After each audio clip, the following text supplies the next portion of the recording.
Hello and welcome back to the Fantasy Playmakers. What's up, guys? In today's video, I'm going to be going through my start sits for the tight end position. I've already posted my quarterback start sits, so go check that out after this video. But for the tight ends, I'm going to go through all 16 week 2 matchups and talk about whether or not I feel comfortable putting these tight ends in my lineup. While you guys are watching this, if you enjoy the content, please just leave a like and subscribe to the channel, and then let me know your thoughts down below in the comment section. That could be thoughts on this video. It could be waiver wire questions, start sits, trade advice, any of that stuff. Comment down below and I'll respond to every single person. But let's get right into the video, starting it off with our Thursday night football matchup. It's the Giants taking on the Washington football team, and I'm going to be sitting both of these Giants tight ends, Kyle Rudolph and Evan Ingram. We're not even sure if Ingram's going to be ready to play for Thursday, but if he's on the field, I will not be starting him. There were only 3 players on this Giants team that totaled over 10 receiving yards, and it was their top 3 wide receivers, Galladay, Shepard, and Darius Slayton. So I'm just not interested in these tight ends. I will be starting Logan Thomas. He had a decent amount of volume, and he got in the end zone week 1, and that was with them throwing for around 140 passing yards. So he very realistically could be the number 2 target in this offense, which means he has to be in your lineup. Then we're moving on to Sunday, where we have a divisional matchup between the Patriots and the Jets. For this Patriots team, I'm going to be starting Jonnu Smith and sitting Hunter Henry. Jonnu Smith was the more involved tight end. That's kind of what I had predicted going into the season. He had 5 receptions week 1, and at the tight end position, that's kind of what you're looking for. Hunter Henry was less involved, so he is going to be on my bench. For the Jets, I'm going to be sitting Tyler Kroft. Really, the only player on this Jets team that I feel confident starting is going to be Corey Davis. Next matchup, it's going to be the Broncos traveling to Jacksonville. I'm going to be starting Noah Fant. He is someone that I was not high on going into the season, but Jerry Jeudy goes down. Noah Fant got a lot of week 1 volume, so he could step in to be potentially number 1, number 2, or number 3 target on this offense. Teddy Bridgewater is going to pass the ball around, so I just think he's locked in for a decent amount of volume. And then I'm going to be sitting his teammate. I'm going to totally butcher this last name if I try to say it, so I'm just going to go with Albert O. He did get into the end zone, but I don't think he's going to have enough volume on a week-to-week basis. On this Jaguars team, James O'Shaughnessy is a guy who's pretty intriguing. He had 6 receptions week 1, so he's a guy that if he can put together, a few weeks of that volume, could slot into my lineup, but I'm just not too comfortable with that yet. And then Chris Manhertz did get into the end zone, but just not enough volume for me to want to trust him on a week-to-week basis. Then we have another divisional matchup between the Bills and the Dolphins. I'm going to be sitting all these tight ends.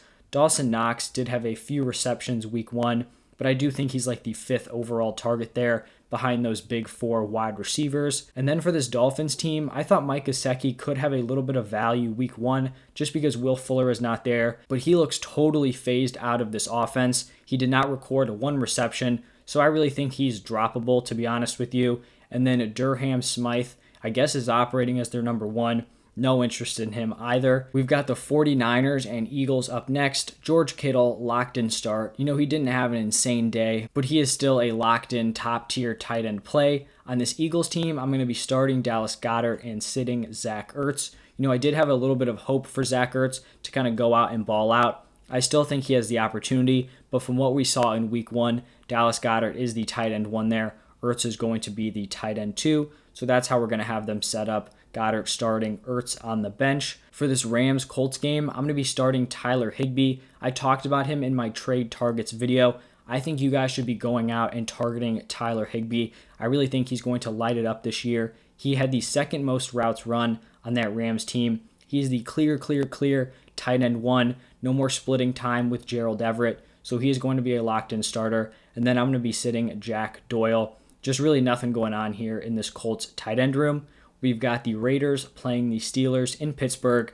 Darren Waller, locked in start. I really think he is going to challenge Travis Kelce for the tight end 1 position this year. He was targeted 19 times week 1. That is absurd. And then for the Steelers team, Pat Freiermuth and Eric Ebron are going to be on the bench. I just don't think any of them are going to be able to put together enough volume when you have this big 3 at wide receiver. The next game is going to be the Bengals traveling to Soldier Field to take on the Bears. CJ Ozuma was a guy that I mentioned, and I think it was the tight end rankings video. I just had to kind of keep your eye out for him. He made a really nice play in overtime, I believe, to set up that game-winning drive, but he still just didn't get enough volume in this offense where you have three kind of clear top wide receivers, so he is going to be a sit.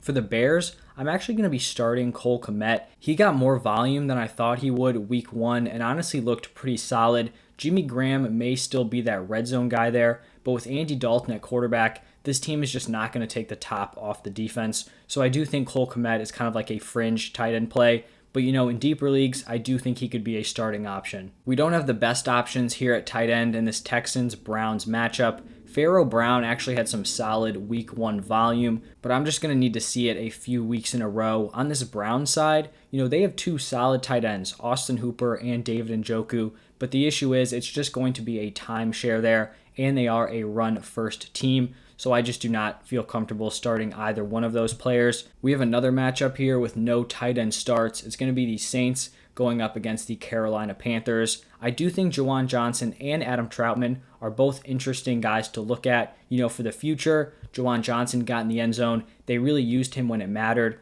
2 red zone targets and then a 4th down conversion. But Adam Troutman was the guy who was on the field more and got more overall targets. So I'm going to be watching both of those players, but I just do not want them in my lineup yet. And then for the Panthers, there's just nothing going on here. Dan Arnold and Ian Thomas. You've got McCaffrey, DJ Moore, Robbie Anderson, Terrace Marshall. The tight ends are just not going to be involved. In this Vikings Cardinals game, Tyler Conklin is an interesting guy to look at because he's the guy who's coming in taking over for Irv Smith. He had a pretty solid week one. I just need to see him do it for one more week, and then I'll feel comfortable starting him. For the Cardinals, there was not a tight end on this team that recorded a reception. They only had 5 players catch passes, and it was those 4 wide receivers, Hopkins, Kirk, Rondell Moore, and AJ Green, and then it was Chase Edmonds. Those were the only 5, so no shot. I'm going to be starting Max Williams. This Falcons Buccaneers matchup definitely has some interesting tight end options. Kyle Pitts is going to be a start. He didn't have some crazy week one, but I think you have to be patient with him.